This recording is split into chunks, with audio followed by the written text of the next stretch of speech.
So tonight I'm going to talk a little bit about how I meet prep in like the first week of a 10-week or 12-week prep, whatever you usually do.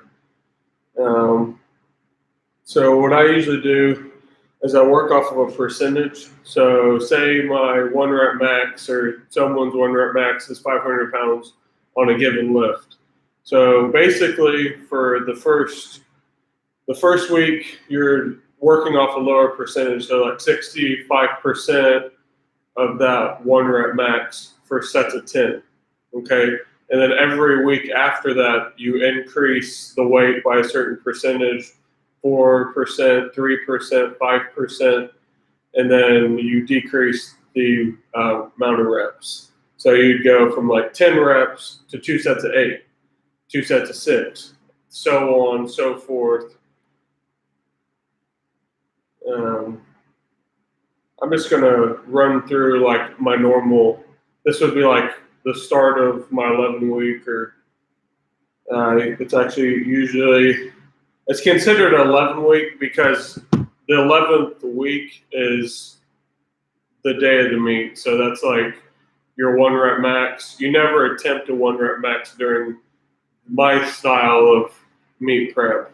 So you're always building, and then whenever you attempt a one rep max is actually like the day of a meet. So let me show you how I do this. So right now I'm just warming up. Let me show you a bench workout.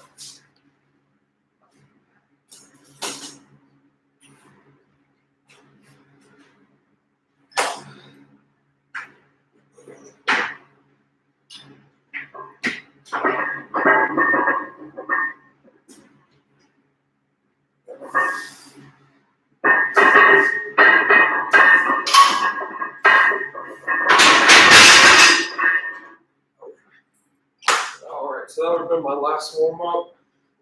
Now I'm going to go up to, I think it's 68%.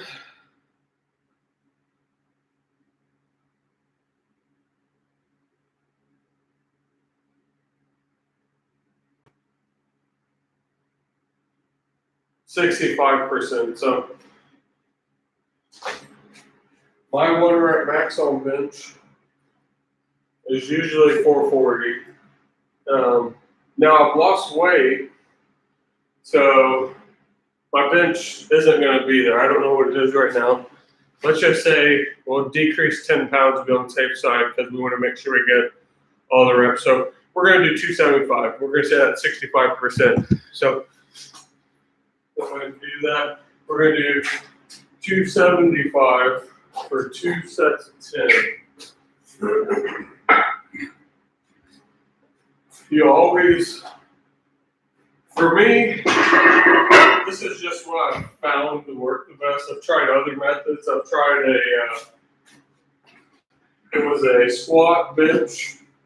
So it was a 3-day rotation where I would do squat bench one day, I would squat first, bench the next, and then I would do deadlift midway through the week, and then the second half of the week, I would start with bench and finish with squat. So whatever workout I would do first was like my main movement, and then the second part of it was the just maintenance work. So if I started with bench, it'd be like 6 sets of 2 at a certain percentage going up. But the backhand of that workout, whatever was second, so bench would be second on Monday. That would just be maintenance work. So that'd be the same weight. The weight on the maintenance weight always stayed the same. So I was either doing 352 for 5 sets of 2 or 560 on squat for 5 sets of 2. There was no deviation from that. So that was just constant. And then deadlift, you would always increase in weight. So I've ran that style of method where I would squat twice a week, bench twice a week, deadlift once a week. But I found that this 4 or 5 day split works the best for me. So traditionally, you would start with squat, you do bench, and then you do deadlift. Let me make sure I'm telling you this right. You can tell I haven't prepped in a while.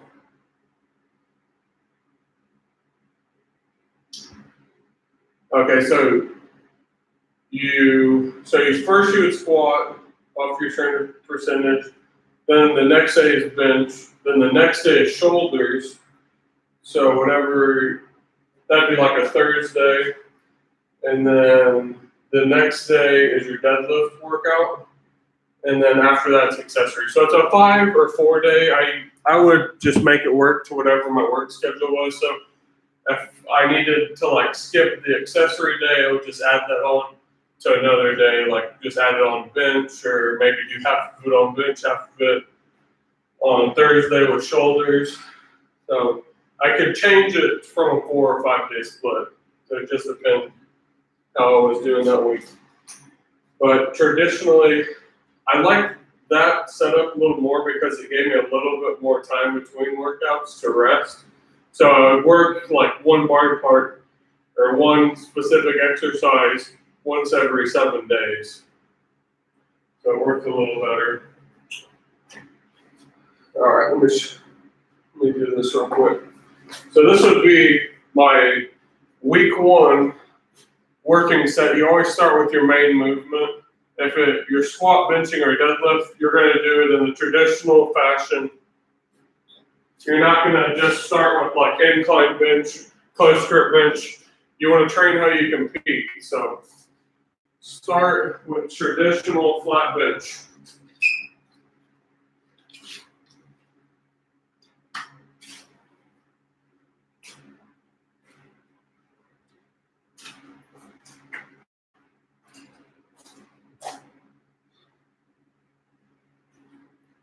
So all these sets are going to be 10s tonight.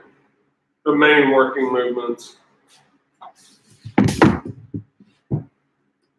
And then as we progress through this training cycle, we'll increase the weight, decrease the reps, but keep them at same sets. And I have done this in the opposite fashion. I've done it to where I'll do 10 sets of 2, especially on squat, because towards the end of these training cycles, my knees, I start having a lot of pain. So you just gotta do what you can do, as long as you're getting all the reps with these, especially this training cycle. I generally like to do more sets with less reps, so I find that works best for me. But all right, here we go.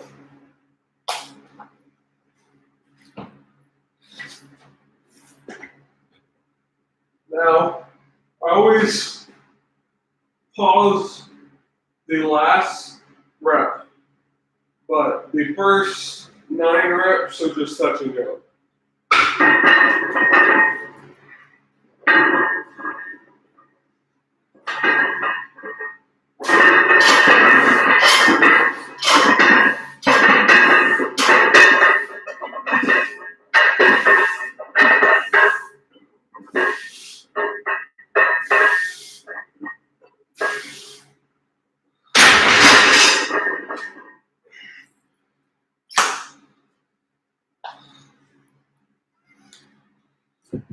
And this is the same format I have done for the majority of my training.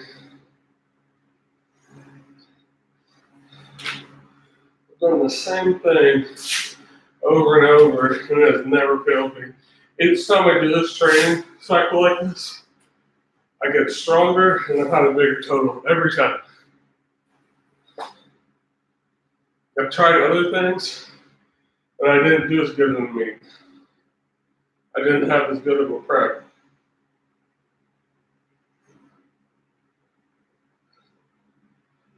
Doesn't seem like very much right now, but as you progress through the training cycle, you're gonna be that much stronger. Look at this real quick, see what it looked like.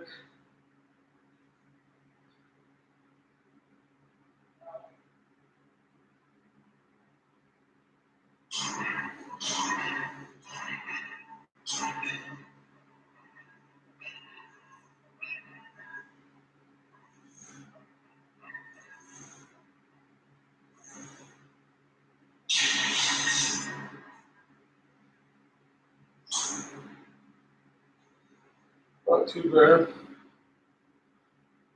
I think I can clean that up a little bit. Look a little sloppy, but that's okay. Alright, so we'll just keep on moving along here, rest for a couple minutes. And then once we do, so that we always do the main movement, whatever it is, and then we do a variation of the main movement. So our second movement is going to be close grip bench. Okay, same thing, 10 sets of 2. I can't remember the exact percentage. I think it might be like 58 or 55. One of the two. Let's see here. So, 55%. So I always go 55%. So I would do 240. And that would be for 2 sets of 10 as well. All right, let's do another. In the beginning, all this seems super easy. You know, it's not that hard. But as you progress through this training cycle, consider these like the rest days. You know, right now everything's easy. Everything is going good. Like, oh, this weight's light. It feels good. But it'll get harder. You just got to keep the momentum up. It's all about staying motivated, keeping the momentum up. Because whenever you get to that 2x2 with 430 pounds, that's going to be difficult.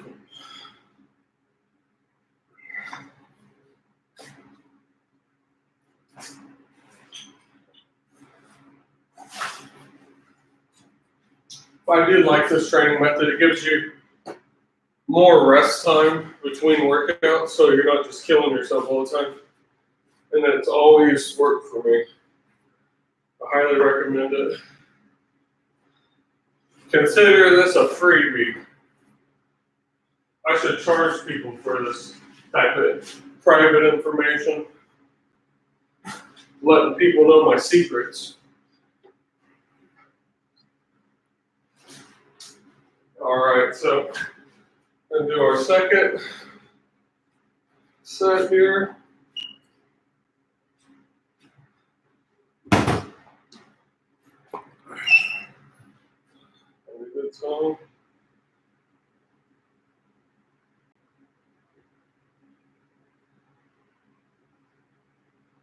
You saw in that last set, I paused the last 2 reps, but generally I just pause the last one.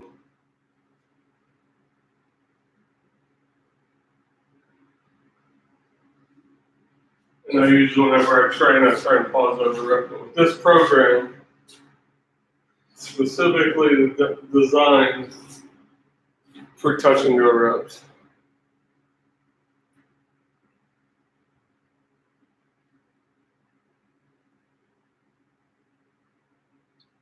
Since you're doing higher reps of this.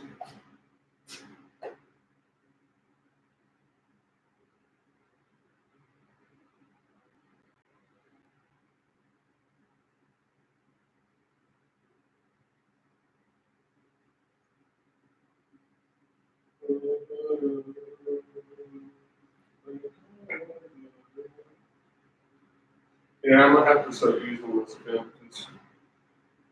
Some of the best workouts I've ever had were on this program.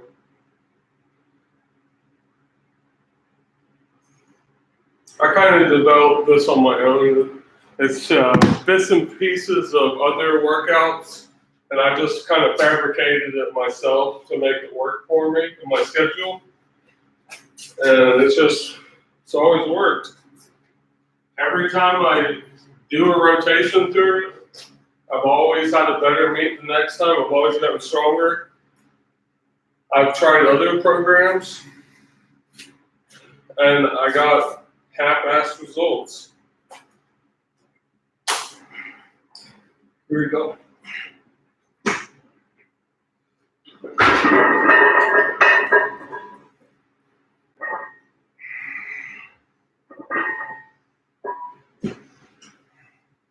So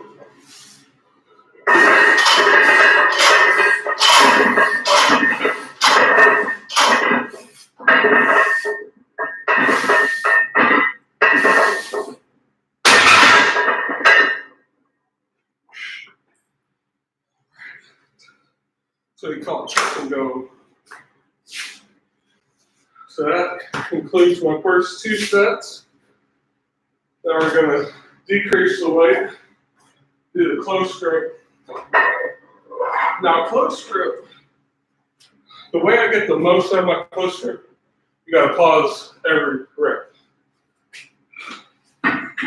So you get the speed in the first half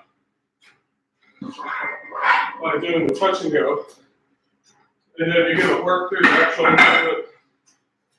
For some reason, with me, I get more out of pause reps with close grip. I get more tricep activation. It's making me stronger. Okay. Let's do this. All these are sets of 10. No deviation there.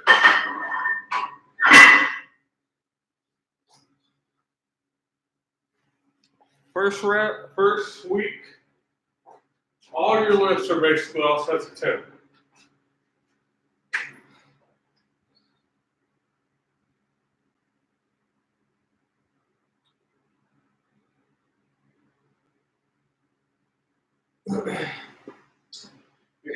The difference between this and what I normally do is I'm not killing myself. So I'm putting in the work, but I'm just putting in enough work to get me to the next week.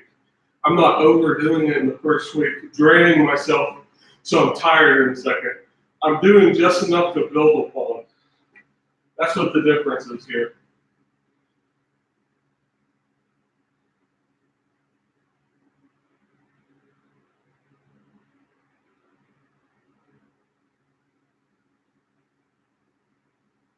And the only thing that isn't set to 10, so do sets of 10s on shoulder, deadlift. The only thing that isn't is you start with sets of 8s on squat.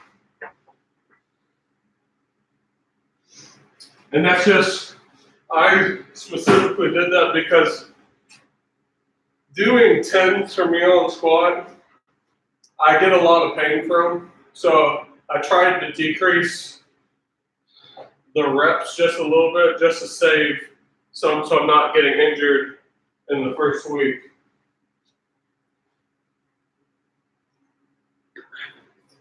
Just be very careful. All right. Sets of 10, close grip pause. This is our second working movement.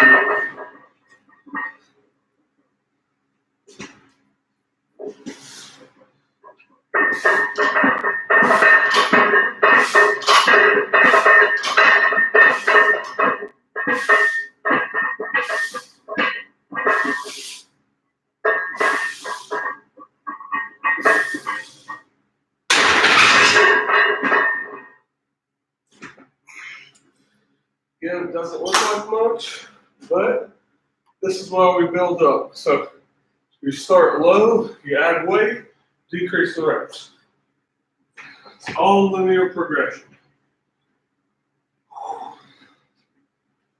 And it works. You can stick to the program and you don't overshoot your weights. A lot of the times, remember I first started doing this, I would be like, I knew my max was 710. I wanted to do 720. So I'd overestimate my weight. It's like, oh yeah, I think I can do that. So I'd pick weights that were over my capability. And then, I'd get halfway through a program and be like, these weights are getting hard. I'm not strong enough to move this amount of volume with this weight. So it's better to err on the side of caution and take your weights back a little bit. And that's fine. You can still build on it. You're not going to wear yourself out, though. If you're overestimating, you're doing too much weight, you're going to tire yourself out midway through the program. You're not going to be able to finish it. And that's something I've learned the hard way. I've had to drop out of meets because I screwed up my programming. I thought I could do more than what I could, and I couldn't do it. So, err on the side of caution. Drop your whatever you think is your 1 rep max, and if you haven't touched the 1 rep max in a while, you need to before this. That way you have something to build on. So that's really important to know. All right, let's do another set. Okay, a couple more minutes. So that's why I kind of tapered back my weight a second ago. You know, I knew I've done 440, but I've lost weight, so I tapered back 10 pounds. I could probably hit 435 right now if I wanted to. But you always err on the side of caution. You know, you do 600, start this program, say you do 580. So use 580 as your number. It's always better to do a little bit less and get stronger and build on the program than overestimating.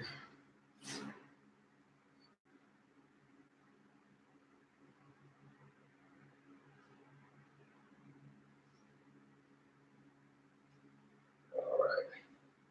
And after this, we have incline. We're going to do 47%, 2 sets of 10 again. Look at there.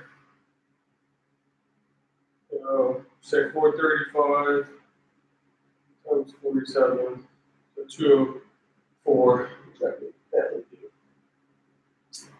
That's the other thing is on these percentages, usually I'll just use my bench number. That's what I've always done is like I'll use whatever I'm doing on bench for the percentage basis on all 3 lifts.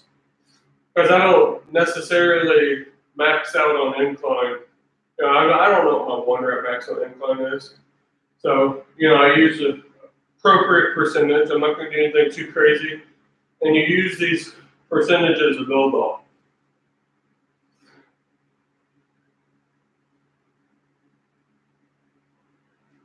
Okay, let's do another set. So this will be our second working set, and then we can do an incline. As you get farther into the program, you're going to want to take more time between sets.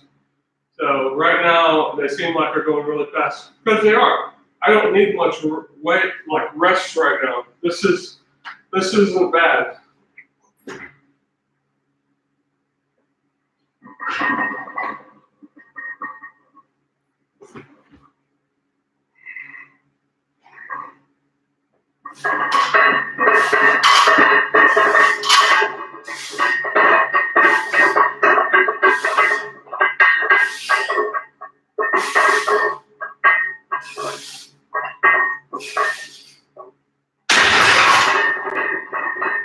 Okay. 2 sets of 10.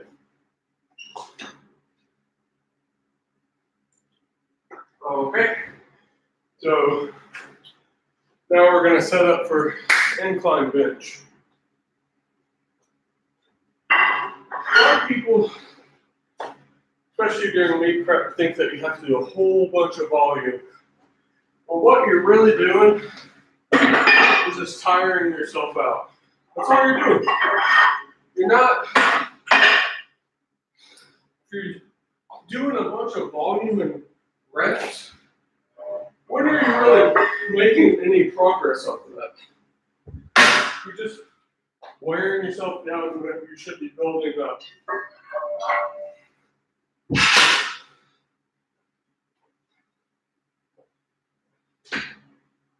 Actually, I'm just going to go ahead and use that because that's right where I want to be.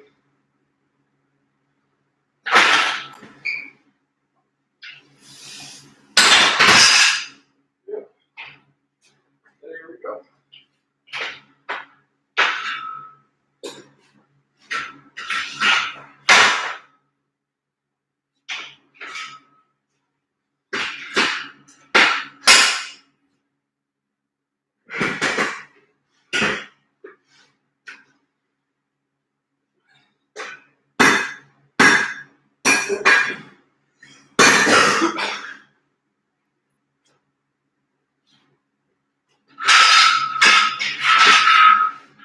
This this is the only area that might be a little iffy for me.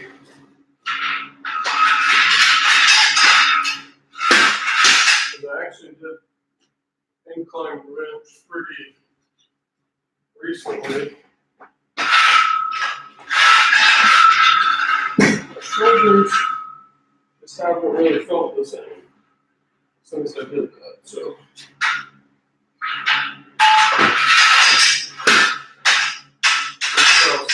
might take a little more time to warm up on this. Err on the side of caution.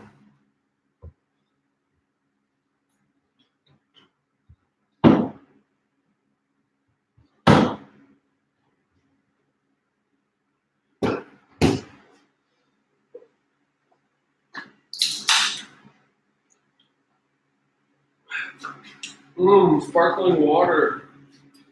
Yum. Some grapefruit sparkling water. All right.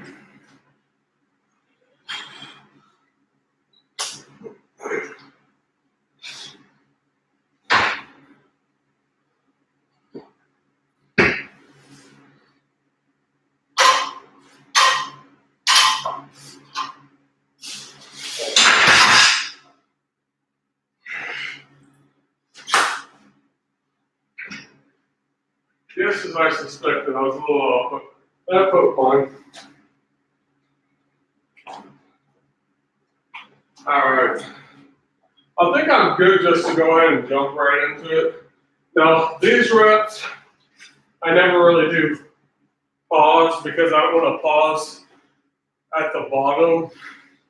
It just puts added stress on my shoulders. So I always feel the best when I do just kind of touch and grow with these. Just seems to work better for me. There might be someone up there that likes to pause every incline bench rep. You go, boy. You do it. Me, I'm trying not to get injured. Gotta play it smart.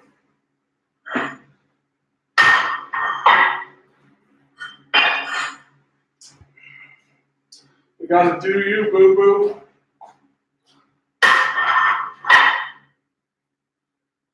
All right, so that's 205. Technically that's 205, so we're a little over. We're gonna do 2 sets of 10.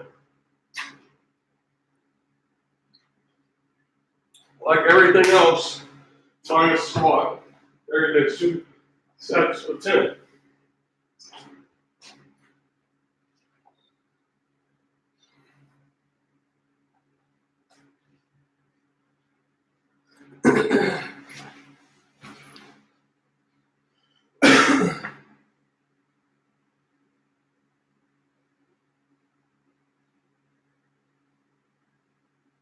And actually, the deadlift portion is just 1 set. So whenever I get to deadlift this week and it's 10 reps, it's just 1 set. So it's a little.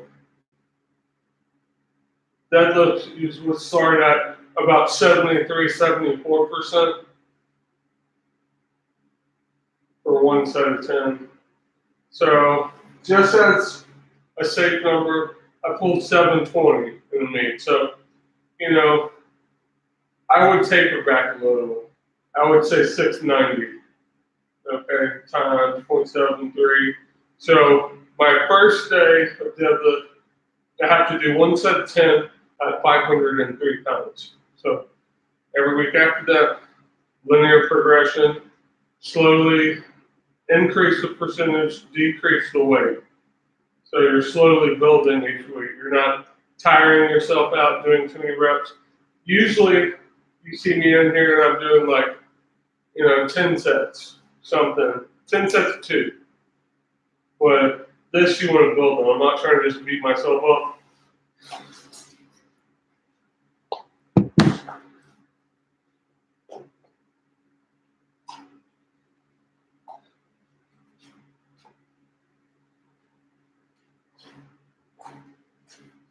Consider this a freebie.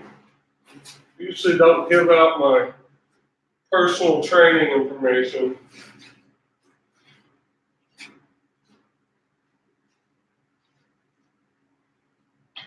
But if you're a natural guy like me, you gotta find out what works for you.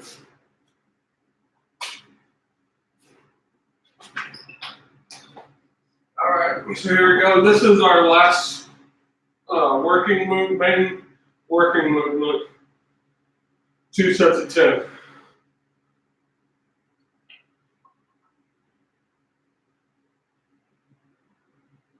On an incline, I usually grab in just a little.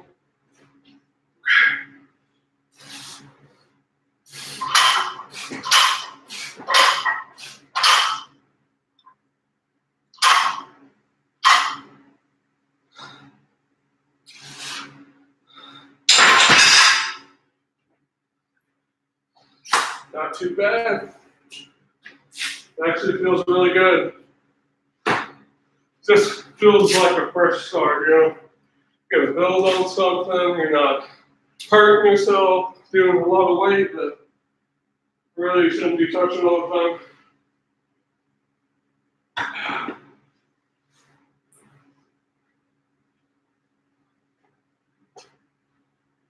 Feels good. Not too shabby. I might have picked a percentage that was a little too low. I mean, feels pretty easy. But generally, this is how I run this. So keep building on it. It's going to get harder. You just got to get through this week to the next one, to the next one. Every week, you'll make a little bit of strength gain, a little bit of progress, build up to 1 rep max. On meet day, that's your 1 rep max. Works every time. Sumo set.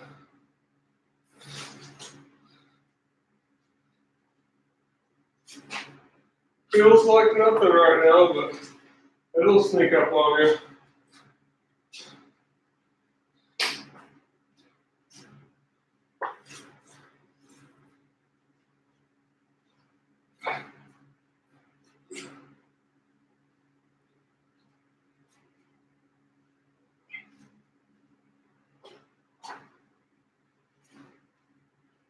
I'm not falling.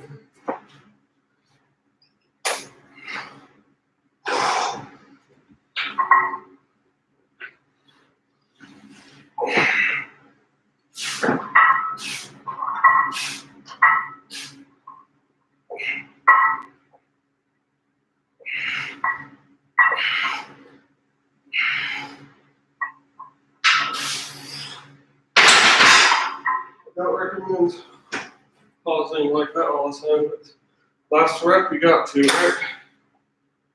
All right, so that's the main working. Now I just like to do a couple different things. So on 2 of the days, I end with calves. So calves, you wouldn't think, that's not a power movement, right? Well, your calves are like your stabilizers. They're on your squat. That's what helps stabilize. So you want to make sure you have strong calves, strong stabilizers. This is going to carry over into your squat. You know, you're not squatting every day, but you're training bits and pieces of your squat. So I'm going to do 2 sets of 10. Lightweight, I'm going to do some standing calf raises.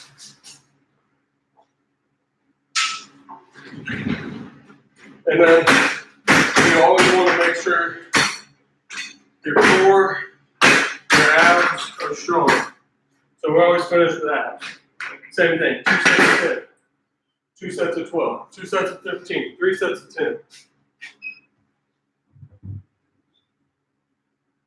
So for today, let me get my exact, can't remember how I exactly wrote this.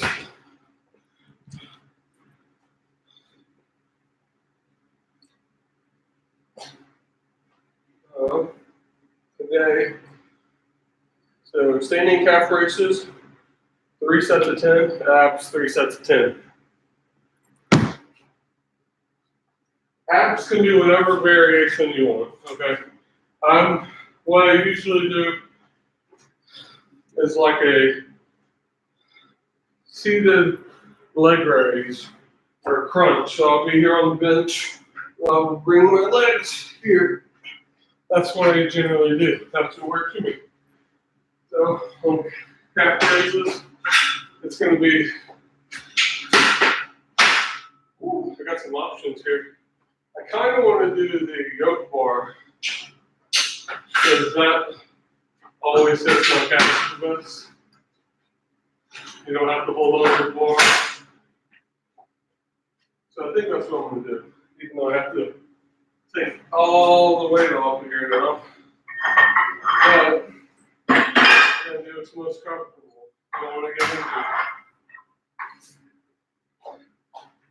You got to think of your feet and your calves as your base. So the stronger your calves are, you're going to have a better base. You're going to be able to stabilize more weight.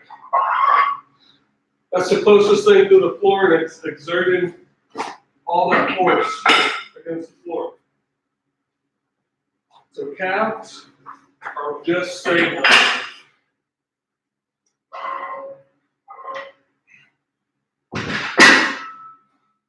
This is really the only time that I would train calves.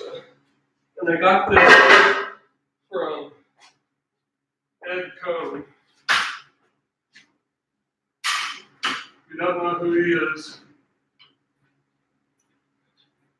he had powerlifting records that lasted longer than I've been alive. He squatted over 900 pounds. I think he almost deadlifted 900. I can't remember. It was one or the other. Either deadlifted 900 or squatted 900. I can't remember. One of the two. And he had world records in both for like 25 years. It just recently got broken. Alright, almost there. So, put some weight on. Whew. I don't usually take calves very seriously, but I'm not going to load on 500 pounds of weight to do calves, but I'm going to do enough to meet some resistance.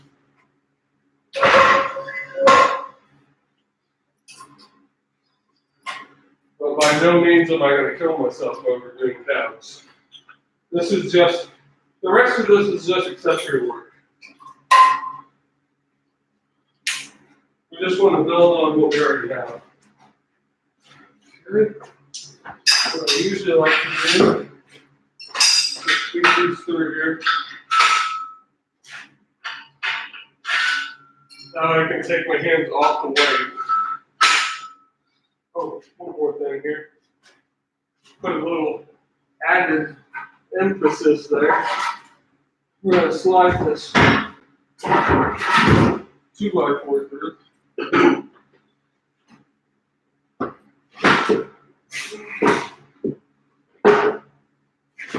Right there. All right, right here. Okay.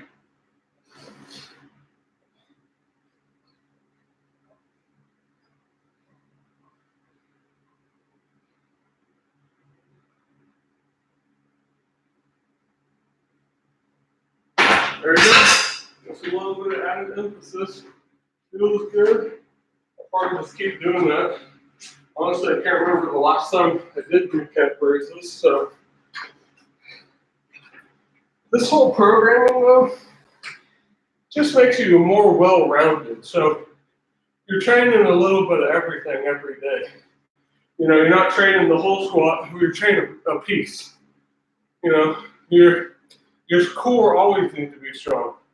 You need a tight core. You got to stay tight throughout the lifts. you have to brace right. So all this, you don't think it matters, it does. It's all adding a certain piece to the puzzle.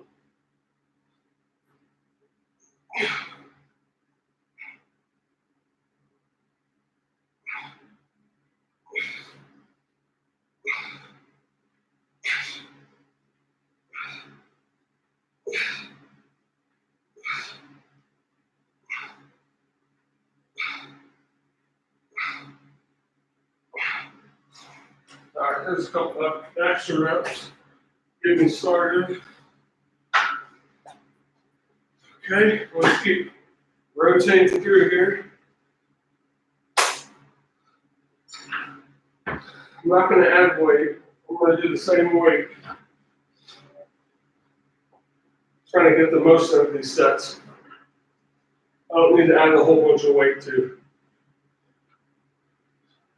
Woo! Of course, I don't want to fall backwards.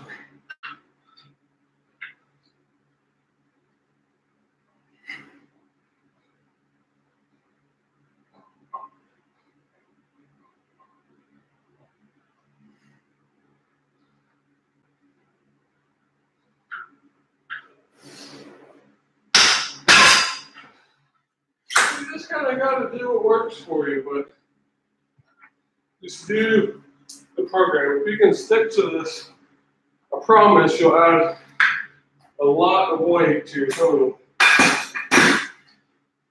I did this before I even knew about bands and chains. This is what works.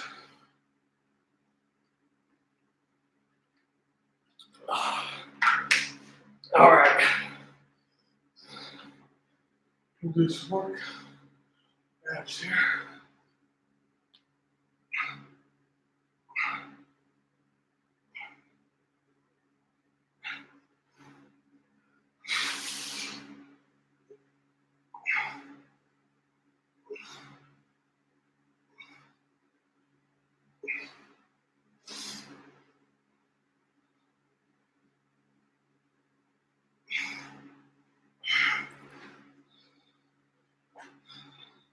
Doesn't seem like a whole lot. A lot of people think this is magic, but really, I'm just focusing more on rest.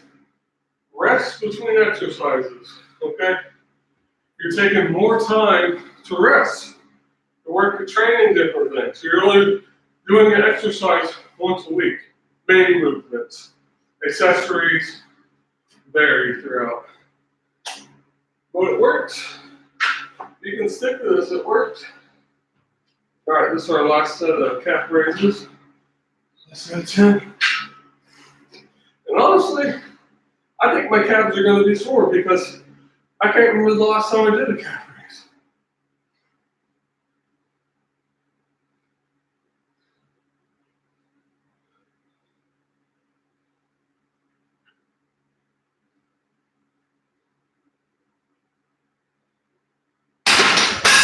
That's all you need right there. Nothing crazy. Just got to do the work. You can stick to the program. One more set of abs here.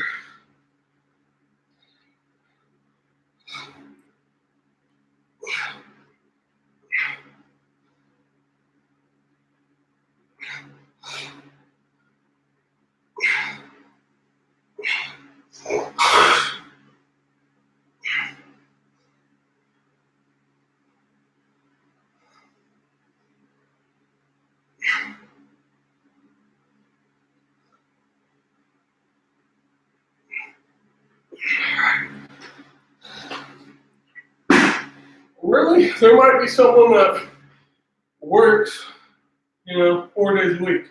They might need a 3-day sprint. You could modify this and turn it into a 3-day split. You could combine your accessory works with your squat day. You could do shoulders and a bench together. It's all very modifiable. You just kind of find what works for you. Whenever I was training at my best, I found that a 4 or 5 day split worked the best for me. Okay, it just depends on work your day-to-day activity and your rest between workouts. So thanks for watching. This is bench day 1 of our 11-week meet prep. Stay tuned. Maybe I'll show you a squat workout.